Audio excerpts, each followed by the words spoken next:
ఖమ్మం జిల్లా మదిరలో deputy CM Mallu బట్టి విక్రమార్క మదిర నియోజకవర్గ అభివృద్ధిపై దృష్టి సారించారు. వరుస సమీక్షలు నిర్వహిస్తూ మున్సిపల్, రెవెన్యూ, నీటిపారుదల శాఖల అధికారులతో మల్లు బట్టి విక్రమార్క సమీక్షా సమావేశం నిర్వహించారు. అనంతరం ప్రజల నుంచి వినతి పత్రాలు స్వీకరించారు. మదిరలో అండర్ డ్రైనేజ్ నిర్మాణం కోసం 125 కోట్ల రూపాయల నిధులు విడుదల చేస్తూ ఆయన జీవో జారీ చేశారు. ఈ సమావేశానికి మదిర మున్సిపల్ చైర్పర్సన్, కౌన్సిలర్లు, అధికారులు, వివిధ రాజకీయ పార్టీ నేతలు పాల్గొన్నారు.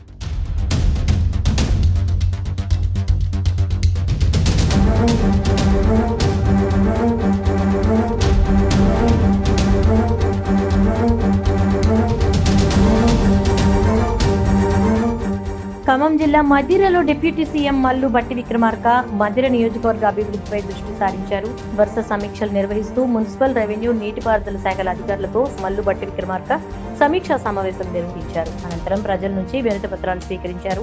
మదిరలో అండర్ డ్రైనేజ్ నిర్మాణం కోసం 125 కోట్ల రూపాయల నిధులు విడుదల చేస్తూ ఆయన జీవో జారీ చేశారు. ఈ సమావేశానికి మదిర మున్సిపల్ చైర్పర్సన్, కౌన్సిలర్లు, అధికారులు, వివిధ రాజకీయ పార్టీ నేతలు పాల్గొన్నారు.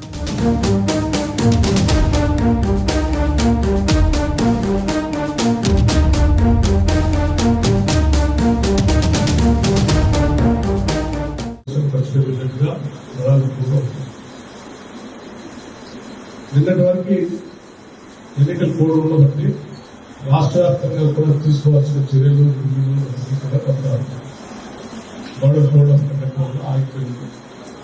ఈ రోజు నుంచి రాష్ట్ర వ్యాప్తంగా ఇదే పరిస్థితి. అన్ని చోట్ల కూడా అన్ని శాఖల అధికారులందరికీ ఒకటి విజ్ఞప్తి చేస్తున్నారు. ప్రజలు చాలా హామీలు ఇచ్చి ప్రజాపాలన తీసుకొస్తామని చెప్పారు. ఈ ప్రజాపాలన ప్రజలకు అందించే దాంట్లో ఉద్యోగస్తులు కూడా బాధ్యత తీసుకుని జవాబుదారీతనంగా మన ప్రజలకి అకౌంటబిలిటీ అందించాల్సిన అవసరం. ఈ అకౌంటబిలిటీ అనేది చాలా తీవ్రంగా ఈ ప్రభుత్వం ఎవరు నిర్లక్ష్యం చేసినా కానీ ఎప్పటికప్పుడు జిల్లా ద్వారా సమాచారం తెప్పించేటువంటి వ్యవస్థలు కూడా మేము ఏర్పాటు చేస్తాం. ఏ శాఖలో ఎవరు గట్టిగా పనిచేస్తున్నారు, ఏ శాఖలో ఇబ్బందులు ఉన్నాయి, ఏ శాఖలో అశ్రద్ధగా ఉన్నటువంటి అంశాల కోసం సమగ్రమైన సమాచారాన్ని ప్రతిగా తెప్పించుకోవాల్సి కాబట్టి ఎవరు కూడా అశ్రద్ధ చేయొద్దని చెప్పి ప్రజలందరికీ మనం జవాబుదారీతనంగా ఉండవచ్చు. అందరికీ హృదయపూర్వకంగా అభినందనలు తెలియజేస్తుంది.